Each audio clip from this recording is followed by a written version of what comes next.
Good morning to all. Cost അക്കൗണ്ടിൻ്റെ പുതിയ ക്ലാസ്സിലേക്ക് എല്ലാവർക്കും സ്വാഗതം. നമ്മൾ കഴിഞ്ഞ ക്ലാസ്സിൽ methods or techniques of inventory കൺട്രോളാണ് പഠിച്ചിരുന്നത്. അതിൽ കുറേ നമ്മൾ ഒന്ന് രണ്ട് ടെക്നിക്സ് പഠിച്ചിരുന്നു. അതിലൊരു ടെക്നിക്സാണ് stores stock level or level setting. അപ്പോൾ എന്നിട്ട് നമ്മൾ പഠിച്ച ലെവൽ സെറ്റിങ്ങിൽ വന്നിരിക്കുന്നത് reorder level, maximum level, minimum level, danger level, average stock level എന്ന് പറയുന്ന ഡിഫറെൻറ്റ് ലെവൽസാണ് നമ്മൾ പഠിച്ചത്. അപ്പോൾ അതിൻ്റെ ഇക്വേഷൻസ് നമ്മൾ പഠിച്ചിരുന്നു. അപ്പോൾ അതിന് നമ്മൾ പ്രോബ്ലം നമ്മൾ കഴിഞ്ഞ ക്ലാസ്സിൽ ചെയ്തില്ല. നമുക്ക് ഈ ക്ലാസ്സിലാണ് അതിൻ്റെ പ്രോബ്ലം എങ്ങനെ ചെയ്യുന്നതെന്ന് നോക്കുന്നത്. അപ്പോൾ ഈ പ്രോബ്ലം ചെയ്യുന്നതിന് മുന്നേ നിങ്ങളെല്ലാവരും ചെയ്യേണ്ടത് ഈ ക്ലാസ്സിനോടൊപ്പം തന്നിരിക്കുന്ന നോട്ട്സ് നിങ്ങൾ ബുക്കിലേക്ക് എഴുതുക. ബുക്കിലേക്ക് എഴുതാന്ന് പറഞ്ഞാൽ ക്വസ്റ്റ്യനാണ് എഴുതേണ്ടത്. ക്വസ്റ്റ്യൻ എഴുതിയിട്ട് ആൻസർ ചെയ്യുന്നതായിരിക്കും എളുപ്പം. അപ്പോൾ നിങ്ങൾ അതിൻ്റെ ക്വസ്റ്റ്യൻ ഈ നോട്ടിൻ്റെ കൂടെ തരുന്നതാണ്. ആ ക്വസ്റ്റ്യൻ നിങ്ങൾ ബുക്കിലേക്ക് എഴുതുക. ഇതിന് ശേഷം ഈ ക്ലാസ് നിങ്ങൾ കൂടുന്നതായിരിക്കും നല്ലത്. അപ്പോൾ ക്വസ്റ്റ്യൻ ഇതാണ്: from the following data for the last year calculate stores stock level.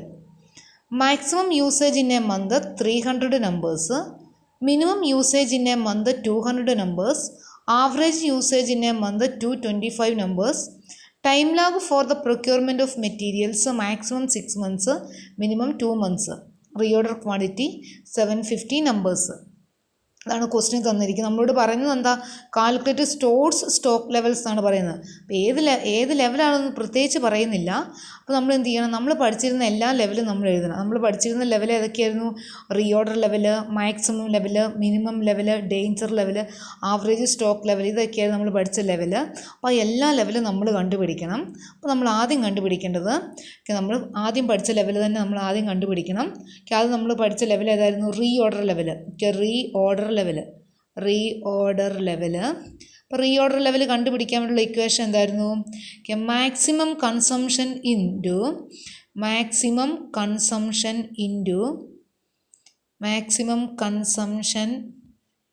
Maximum reorder period. ഇതായിരുന്നു ഇക്വേഷൻ. മാക്സിമം റീഓർഡർ പീരീഡ് ഞാൻ ഷോർട്ടായിട്ടാണ് എഴുതുക. Maximum reorder period, maximum consumption into maximum reorder period. ഇനി ക്വസ്റ്റ്യൻ നോക്കുക. Maximum consumption ഇതാണ് വന്നിരിക്കുന്നത്. Maximum usage in A month ഇതാണ് maximum consumption. എത്രയാണ്? 300 numbers. അപ്പോൾ ഇതാ മാക്സിമം കൺസംഷൻ എന്ന് പറയുന്നത് മാക്സിമം യൂസേജ് ആണ്.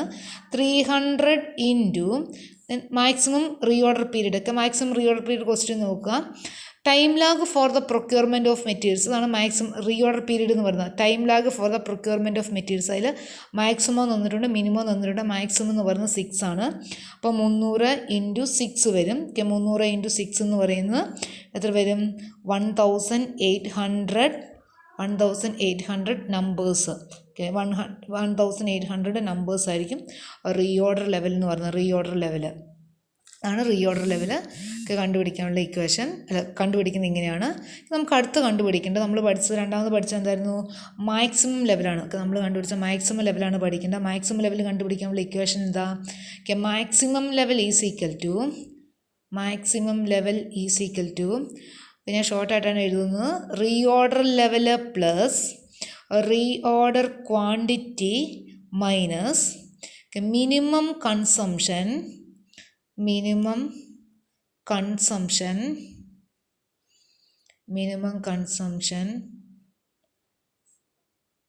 Into minimum reorder period.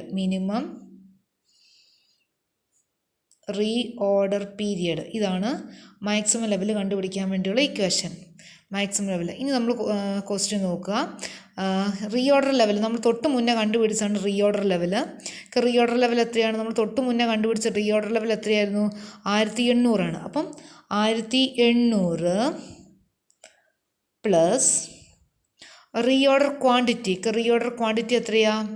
ക്വസ്റ്റിനിൽ പറയുന്നുണ്ട് റീഓർഡർ ക്വാണ്ടിറ്റി 750 നമ്പേഴ്സ്. ക്വസ്റ്റ്യൻ നോക്കണം. ക്വസ്റ്റിനിൽ പറയുന്നുണ്ട് reorder quantity 750 numbers. 750 minus bracket open ചെയ്യുക.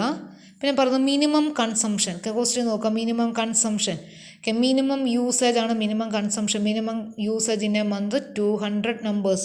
അപ്പോൾ മിനിമം കൺസംഷൻ എന്ന് പറയുന്നത് 200 into minimum reorder period. Minimum reorder period എന്ന് പറയുന്നതാണ് ടൈം ലാഗ് ആണ് റീഓർഡർ പീരീഡ്. അതിൻ്റെ മിനിമം എന്ന് പറയുന്നത് 2 ആണ്. 2 അപ്പോൾ എത്ര വരും? ഇതെല്ലാം കൂടെ നമ്മൾ ആൻസർ ചെയ്യുമ്പോൾ നമുക്ക് കിട്ടുന്ന ആൻസർ എന്ന് പറയുന്നത്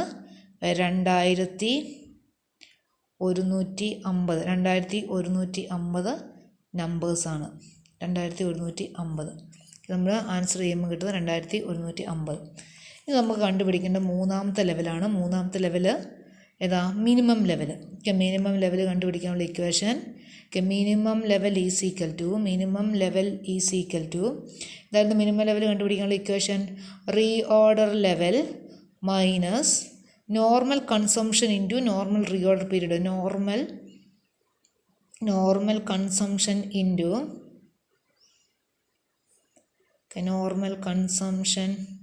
into normal reorder period. Normal reorder period ഇതാണ് ഇക്വേഷൻ. ഇത് ഇനി നമ്മൾ ഇക്വേഷനിൽ അപ്ലൈ ചെയ്യുക. അപ്പോൾ റീഓർഡർ ലെവൽ നമ്മൾ ഏറ്റവും ആദ്യം കണ്ടുപിടിച്ച റീഓർഡർ ലെവലായിരുന്നു. റീഓർഡർ ലെവൽ എന്ന് പറയുന്നത് എത്രയാണ്? 1800 ആണ്. 1800 മൈനസ് നോർമൽ കൺസംഷൻ. ക്വസ്റ്റ്യൻ നോക്കുക, നോർമൽ കൺസംഷൻ എത്രയാണ്? നോർമൽ കൺസംഷൻ എന്ന് പറയുന്നത് ആവറേജ് കൺസംഷനാണ്, ആവറേജ് യൂസേജ് ആണ്. 225 നമ്പേഴ്സാണ്. 225 നമ്പേഴ്സ്. 225 ബ്രാക്കറ്റ് ഓപ്പൺ ചെയ്യണേ. 225 into normal reorder period. Normal reorder period time lag വന്നിട്ടുണ്ട്, റീഓർഡർ പീരീഡ് വന്നിട്ടുണ്ട്, മാക്സിമം മിനിമം വന്നിട്ടുണ്ട്. ഇതിൻ്റെ ഇടയ്ക്ക് വരുന്നതാണ് മിനിമം എന്ന് പറയുന്നത്. മാക്സിമത്തിൻ്റെ ഇടയ്ക്ക് വരുന്നതാണ് മിനിമം. ഇത് കണ്ടുപിടിക്കാനുള്ള ഇക്വേഷൻ വന്നിട്ടുണ്ട്. എന്താ? Maximum reorder period plus minimum reorder period divide by 2. Maximum reorder period plus minimum reorder period divide by 2 ആണ്. മാക്സിമം റീഓർഡർ പീരീഡ് 6 ആണ്. 6 പ്ലസ് മിനിമം 2 ആണ് ഡിവൈഡ് ബൈ 2. 6ഉം 2ഉം 8. 8 ഡിവൈഡ് ബൈ 2 എന്ന് പറഞ്ഞാൽ 4 വരും. അപ്പം 4 വരും. 4 എന്ന് വെച്ചാൽ ഇതിൻ്റെ ഇടയ്ക്കുള്ള സംഭവം 6ൻ്റെയും 2ൻ്റെയും കറക്റ്റ് സെൻറ്റർ വരുന്ന ഏതാണ്? 4 ആണ് വരുന്നത് അല്ലേ? 4. അപ്പോൾ അതായിരിക്കും. അപ്പം ഇത് നമ്മൾ ഇക്വേഷനിലേക്ക് അപ്ലൈ ചെയ്യുക. ഇക്വേഷനിലേക്ക് അപ്ലൈ ചെയ്യുമ്പോൾ നമുക്ക് എത്ര കിട്ടുന്നത്? 900 നമ്പേഴ്സാണ്. 900 നമ്പേഴ്സ്. ഇതാണ് നമ്മൾ മിനിമം ലെവൽ കണ്ടുപിടിക്കാൻ വേണ്ടിയുള്ള ഇക്വേഷൻ. ഇനി നമുക്ക് കണ്ടുപിടിക്കേണ്ടത് എന്താ? ഇനി കണ്ടുപിടിക്കേണ്ടത് അടുത്തതാണ് ഡേഞ്ചർ ലെവൽ. ഡേഞ്ചർ ലെവൽ കണ്ടുപിടിക്കാനുള്ള ഇക്വേഷൻ എന്താ? ഡേഞ്ചർ ലെവൽ കണ്ടുപിടിക്കാൻ വേണ്ടിയുള്ള ഇക്വേഷൻ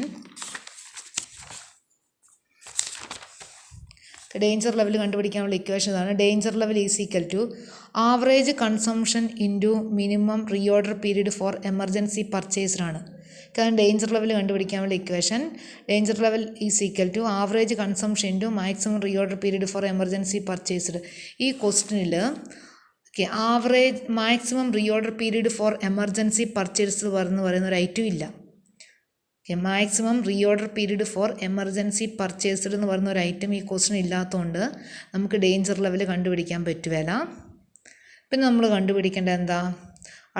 അടുത്ത ലെവലാണ് average stock level. Average stock level കണ്ടുപിടിക്കാനുള്ള ഇക്വേഷൻ എന്താ? Average stock level is equal to എന്താ? Minimum level plus half of reorder quantity. Minimum level plus half of reorder quantity ആണ് എന്ത്? Average stock level. അപ്പോൾ average stock level കണ്ടുപിടിക്കാനുള്ള equation എന്താ? Minimum level. നമ്മൾ minimum level ഇവിടെ കണ്ടുപിടിച്ചിട്ടുണ്ട്. എത്രയാണ് മിനിമം ലെവൽ? 900 ആണ്. 900 plus half 900 plus half of reorder quantity. Re order quantity ക്വസ്റ്റിന് പറയുന്നുണ്ട്. ക്വസ്റ്റിന് എത്ര വരുന്നത്? Re order quantity 750 half of 750. നമുക്ക് കിട്ടുന്ന ആൻസർ എത്രയാ? ഇത് ചെയ്യുമ്പോൾ നമുക്ക് കിട്ടുന്ന ആൻസർ 1275 നമ്പേഴ്സാണ്. ഇങ്ങനെയാണ് നമ്മൾ ഈ പ്രോബ്ലം ചെയ്യേണ്ടത്. അപ്പോൾ ഇത് എളുപ്പമാണ്. പിന്നെ പ്രോബ്ലം നമ്മൾ എക്സ്പ്ലെയിൻ ചെയ്യേണ്ട ആവശ്യം തന്നെ ഇല്ല. ക്വസ്റ്റ്യൻ കിട്ടി, ഇക്വേഷൻ അറിയാമെങ്കിൽ നമുക്ക് ഈ ആൻസർ നമുക്ക് തന്നെ ചെയ്യാൻ പറ്റുന്നതാണ്. അപ്പോൾ ഇത് നോക്കിയിട്ട് നിങ്ങൾ ഒരു ഹോംവർക്കും കൂടെ തരാം. ആ ഹോംവർക്ക് നിങ്ങൾ തന്നെ ചെയ്യണം. എന്തെങ്കിലും ഡൗട്ട് ഉണ്ടെങ്കിൽ നിങ്ങൾ അന്നേരം തന്നെ വിളിച്ച് ചോദിക്കുക. നിങ്ങളൊരു മടിയും വിചാരിക്കേണ്ട. എന്ത് ഡൗട്ട് ഉണ്ടെങ്കിലും നിങ്ങൾക്ക് ചോദിക്കാം. അതിന് ഒരു കുഴപ്പമില്ല. അതുപോലെ തന്നെ ഇത് എല്ലാവരും തന്നെ ചെയ്യണം. ഇതിൻ്റെ ആൻസർ ഞാൻ നോട്ട്സിൻ്റെ ഒപ്പം തന്നെ അപ്ലോഡ് ചെയ്യുന്നതായിരിക്കും. അപ്പം ഓക്കെ.